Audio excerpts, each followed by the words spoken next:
The Lifestyle Reconn R4T SE, the camper we saved for years to purchase, waited 22 months to collect and spent over 350 nights living in. This camper took us to some of the most remote, rugged and beautiful areas of our country and gave us opportunities that we couldn't have otherwise experienced, and most of all, it did it in some industry-leading comfort and luxury. So why only weeks after returning from our dream lap around Australia have we sold the Reconn? This coming up in today's episode.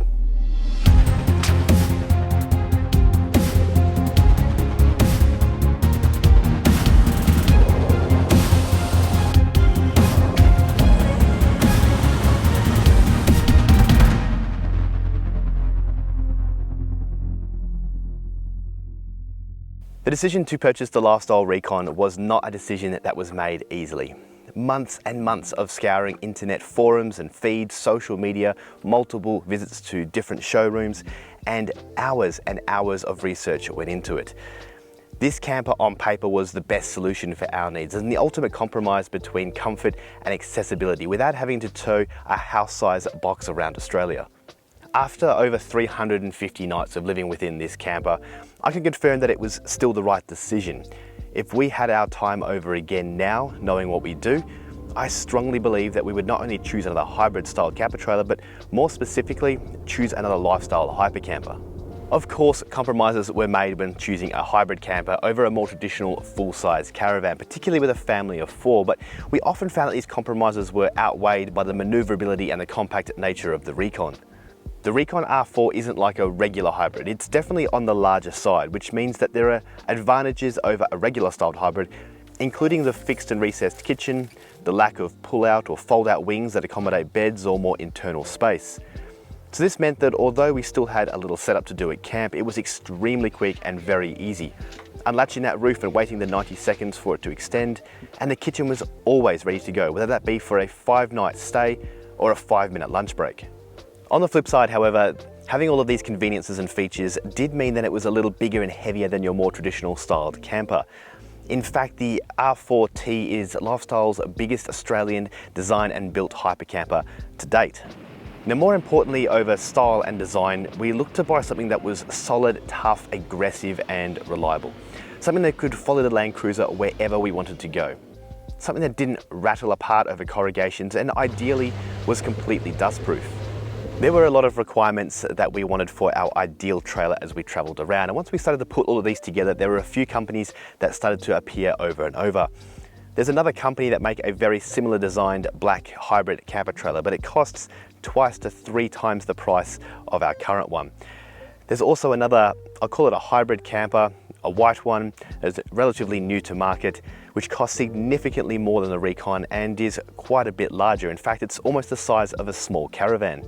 This is why we chose the Lifestyle Reconn. It may be referred to as large in the hybrid market, but it offers compromises between towing something that's significantly smaller than a full-size caravan and still offers all of the comforts and luxuries. In fact, more than some small houses come with. Now, it does come in at a fair price, expensive, but a reasonably fair price. At the time of recording this video, I can confirm that the Lifestyle Reconn R4T has been sold. It is currently being enjoyed by its new owners, and we are back to the tents and swags. Now, as you've clicked on this video, you probably want to know why. Now, we purchased the Lifestyle Reconn R4 for a very specific purpose.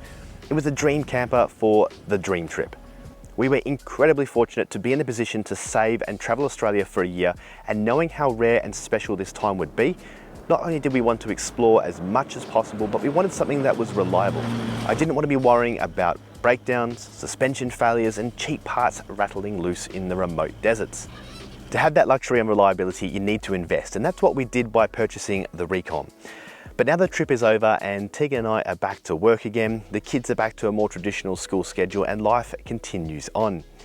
Justifying a $100,000 plus camper trailer sitting on the verge of our property, only being used half a dozen times a year, if we could even manage that, was something that was really hard to accept.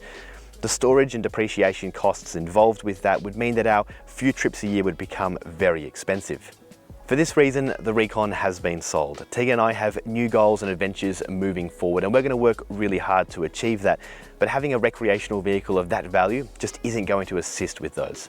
Now, although we don't have a luxury hyper camper behind the Land Cruiser anymore, we still have enough tents for the family, swags for solo trips, and equipment for anything in between. Rest assured that we have many trips in mind over the coming years. Plenty of places to see and some destinations that we loved on our lap that we are already planning to return to. Do I have any regrets of buying the Reconn? Absolutely not. That camper was the best investment we made for our 12-month lap around Australia. It provided memories and experiences for our family that we will never ever forget. And it did exactly what it was supposed to do. It was reliable, it was tough, it was capable, and it was comfortable. Although it was saddening to see the Lifestyle be sold, I felt like we achieved exactly what we set out to do in both our travels and with the Lifestyle Reconn. And if I ever were to revisit buying the hybrid camper trailer again, I'll definitely reconsider the Lifestyle, as it's provided the ultimate compromises in luxury and capability over the last 12 months. Now, you won't be seeing us towing the Reconn anymore once the Big Lap series is finished. You might see us out on the tracks, you might not, but we'll definitely see you next time here on Exploring Oz. Cheers.